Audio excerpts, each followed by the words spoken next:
Hello everyone. In this video, I will show you how to solve composite great circle sailing, and also I will show you how to plot on chart using a two pairs of triangle because we don't have a parallel ruler.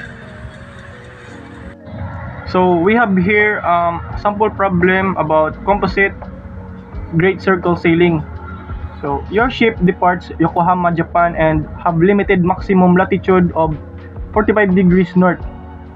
He departs from his position latitude 35 degrees 27 minutes north and longitude 139 degrees 39 minutes east, bound for San Francisco, California, USA at position latitude 37 degrees 48.5 minutes north and longitude 122 degrees 24 minutes west.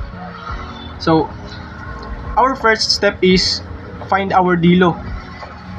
So substitute our longitude 1 and longitude 2, which is our longitude 1 is 139 degrees 39 minutes east and our longitude 2 is 122 degrees and 24 minutes west. So we'll know that we have different direction, which is east and west. We're going to add this. So our DLO is 262 degrees 03 minutes west. So why west? Because our longitude 1, which is our position 1, is east going to our position 2, which is west. So the direction is west. But our DLO is have 180 degrees only. So we need to subtract it by 360 and also change our direction. So subtract it by 360 or 359 degrees 60 minutes and the answer is 0.97 degrees and 57 east. So west man dire. So change our direction is east na. So mao ni atong DLO. So next step is find our P1 or known as position 1. So the formula for P1 is cos P1 is equal to tan latitude 1 and tan limited vertex or LV. So substitute the value. Our L1 is 35 degrees and 27 minutes north and our LV is 45 degrees north and we're going to divide it and the answer is 0.7119772 and shift cos and the answer for this is 44.603983 and convert it to degree. Bring down this 44 degrees and times this in 60, which is 36.2 minutes. And our direction is copy only our DLO direction, which is east. So this is now our position 1, 44 degrees 36.2 minutes east.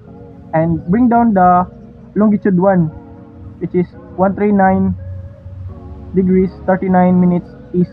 So we'll know that we have the same name or same direction. So we're going to add this to get our longitude V1. So the answer is 184 degrees 15.2 minutes east. So why east our direction? Because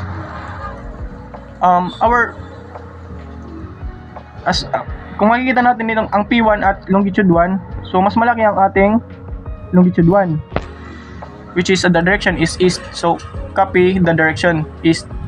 And we all know that our longitude vertex have only less than 180 degrees. So we need to subtract it and also change our direction. So subtract and change the direction, which is the answer is 175 degrees 44.8 minutes west. So next step is we find our P2 or position 2. So the formula for P2 is cos P2 is equal to tan latitude 2 divided by tan LV, which or limited latitude vertex. So substitute the value, which is 37. Our L2 is 37 degrees and 48.5 minutes north. So divide, the answer is 0.775924 and shift cos answer, and the answer for this is 39.112164, and convert it into degree. So bring down the 39. So our P2 is 39 degrees and 06.7 south. So why south? So we know that our L2 is north. So the opposite of north is south. So morning is south siya. So bring down the longitude 2, which is 122 degrees and 24 minutes west.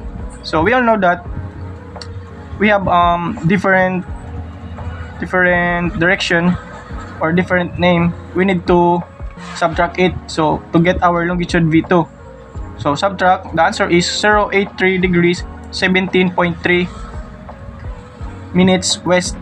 So why west our direction? So makikita natin ang ating P1 is 39 and our longitude is 122 degrees. So mas malaki ang longitude 2. So ito yung kukunin nating direction, west. So let's move to find our initial course. So in finding initial course, the formula for this is sine angle A is equal to cos LB divided by cos latitude 1. So substitute the value. Our LB is cos 45 degrees and our cos L1 is cos 35 degrees 27 minutes. So divide, the answer is 0.8680183, and shift sign and answer this, and the answer is 60.2 degrees. So convert it into course angle. So course angle, so our L1 is north. Our L1 is north and our DLO is east. So we name the northeast. So north 60.2 degrees east. Ito na yung ating course angle. So convert natin to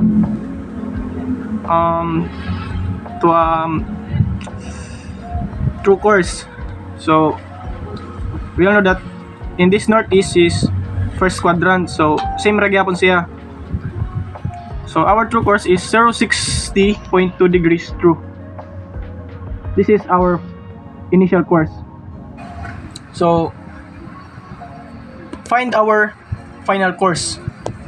The formula for finding our final course is sine angle B is equal to cos LB and cos latitude 2. So substitute the value. Our LB is cos 45 and our latitude 2 is cos 37 degrees and 48.5 minutes. So divide. So the answer is 0.8949972, and shift sign, and the answer for this is 63.5 degrees.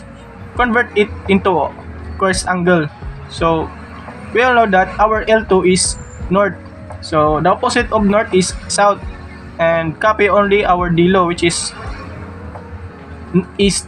So our course angle is south 63.5 degrees east. So southeast is in the second quadrant. So the rule is minus it into 180 degrees. So the answer is 116.5 degrees true. This is our true course. So let's move to find our total distance or total composite distance. So the formula for total composite distance is sine AV1 is equal to sin latitude 1 and sin LV, or limited vertex. So substitute the value. Our latitude 1 is sine 35 degrees 27 minutes divided by sine 45 degrees. So the answer is 0.8202329. Shift sign, and the answer is 55.108120. To convert it into miles times 60. So the answer is 3,306.5 miles. So this is our AV1. So let's find our V2. So the formula for BV2 is cos BV2 is equal to sine latitude 2 divided by sine LV. So substitute the value, our latitude 2 is 37 degrees 48.5 minutes divided by sine 45 degrees. So the answer for this is 0.8669439. So shift cost, and answer for this is 29.894570. So times 60 to convert to determine our distance. So the BV2 is 1793.7 miles. So now we can find our P3, so or position 3. So for the formula for position 3 is P3 is equal to DLO minus P1 plus P2, position 1 and position 2. So substitute the value, our DLO is 097 degree 57 minus 44 degrees 36.2 minutes plus 39 degree 06.7. So ito muna yung unahin natin, i-add muna natin bago tayo mag-minus. Bring down 97 degrees 57 minutes and add this. So add natin, ito na yung answer, 83 degrees 45.9 minutes. So subtract na natin. So our P3 is 14 degrees 11.1 minutes.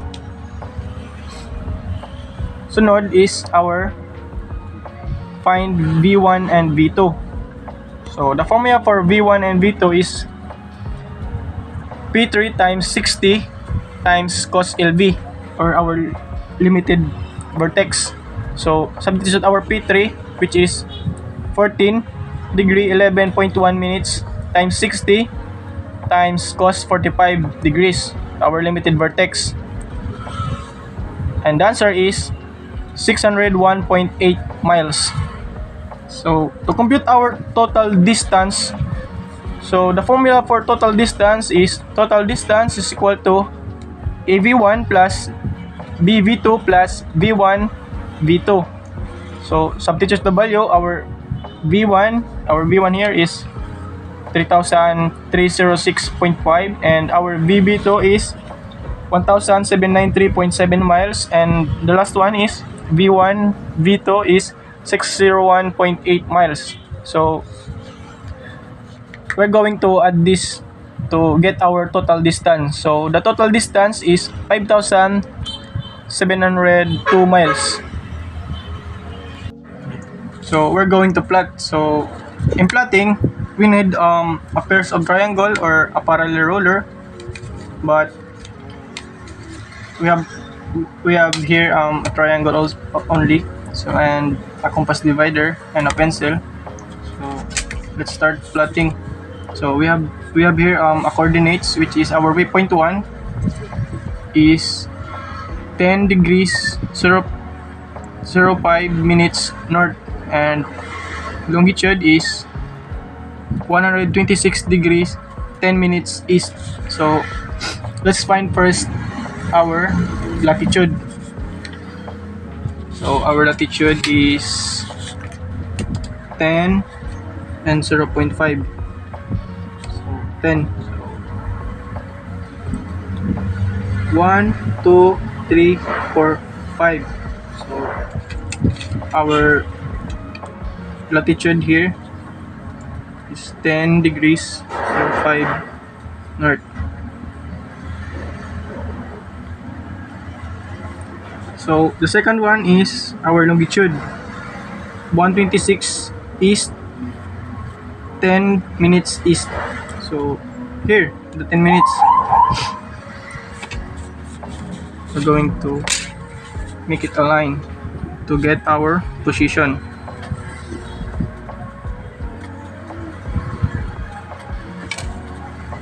So in this corner, ito yung ating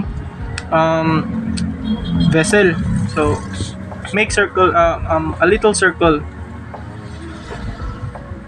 So this is our waypoint 1. So find our waypoint 2. The given here is 10 degrees and 12 minutes north, and longitude 125 degrees 44 minutes east. So find first our latitude. 10, 12. So 10, 1, 2, 3, 4, 5, 6, 7, 8, 9, 10, 11, 12. So here our north, our latitude from waypoint 2, 12. We're going to make a line going here, and longitude 125 degrees 44 minutes east. So we don't have 25 here, as we see, but we're going to imagine that 125 is here. So the minutes is 44. So 40, 41, 42, 43, so 44. So our longitude is 44 here. So we're going to make a line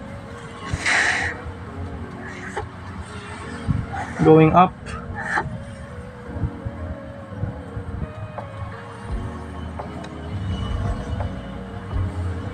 and make a circle to get our second position of our vessel. So let's find waypoint 3. So our waypoint 3 is 10 degrees 24 minutes north, and longitude 125 degrees and 43.5 minutes east.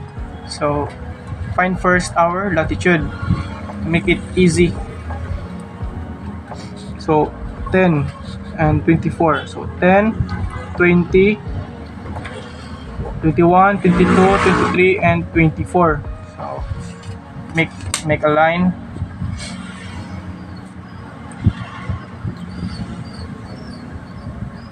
Yan. Tapos hanapin natin ang longitude, which is 125 degrees 43.5 minutes east. So let's imagine na nandito yung 125 degrees and 44 minutes east. So 40, 41, 42, 43, and here 45, the center of between 3 and 4. We're going to make a line to determine our vessel position. And make a circle.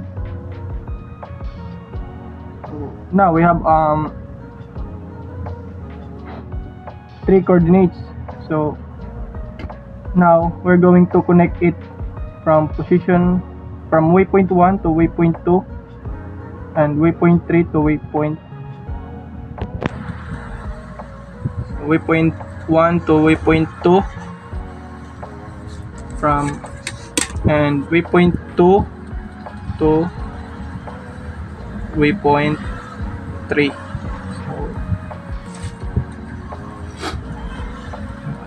Irisan natin ito para hindi tayo para dito maglibog.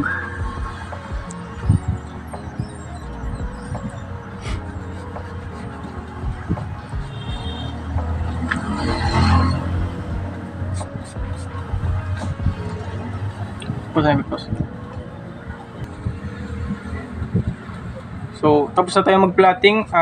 Next natin na kukunin is our bearing. So in getting our bearing, we have here a compass rose to determine our bearing. So we will use a pair of triangle, which is this.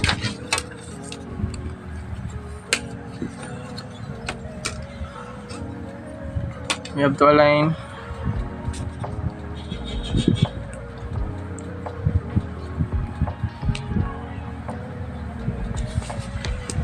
And now this triangle, bring it to the compass rose to determine our bearing.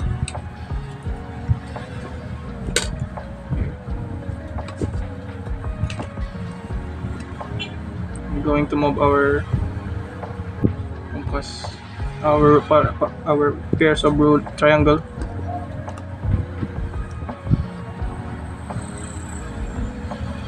Bring it to the center of compass rose. So now make it align here to get our bearing. So our bearing here is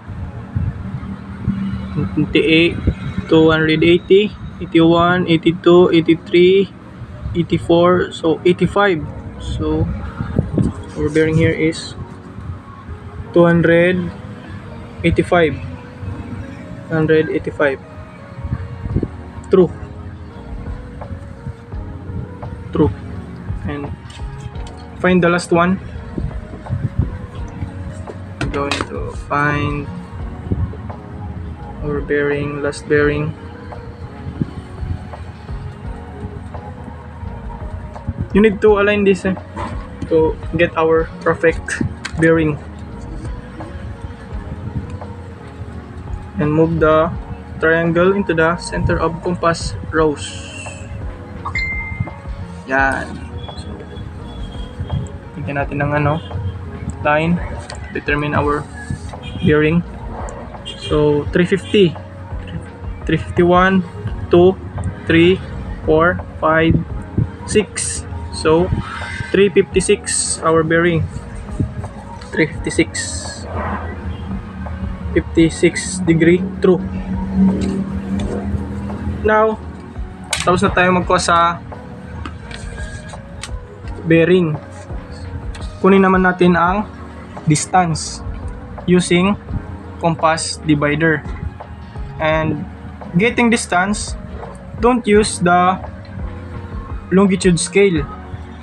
Always use our latitude scale to get our distance. So always remember that 1 minute is equivalent of 1 nautical mile. So 10 minutes is equivalent to 10 nautical miles. So let's now determine our distance.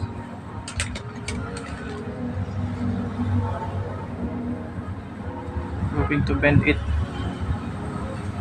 So here, yan, ganyan, kuha sa distance, and bring it into our latitude scale. So from here is 0, so 0. Yan, lagyan natin ng linya para ma-determine natin ang ating distance. So dito, so 10, 20, 25, 26. So 26 point, let's say 26.2. So our distance from here to waypoint 2 is 20, it's up. Ulitin natin. 0, so 20, 21, 22, 23, 24, 25, 26. So 26.2 nautical miles. So 26.2 nautical miles from waypoint 1 to waypoint 2. So kunin natin naman ang distance ng waypoint 2 to waypoint 3 using our compass divider. From waypoint 2 to waypoint 3. Make sure na dapat nasa center siya, at bring it into our latitude scale to determine our distance. So here, so 10, 11, 12. So 12 nautical miles. 12 nautical miles. 12 nautical miles. So yun lang guys, madali lang pag determine ng distance using compass divider. Always remember na if if we're getting distance, only use our latitude scale. Thank you guys.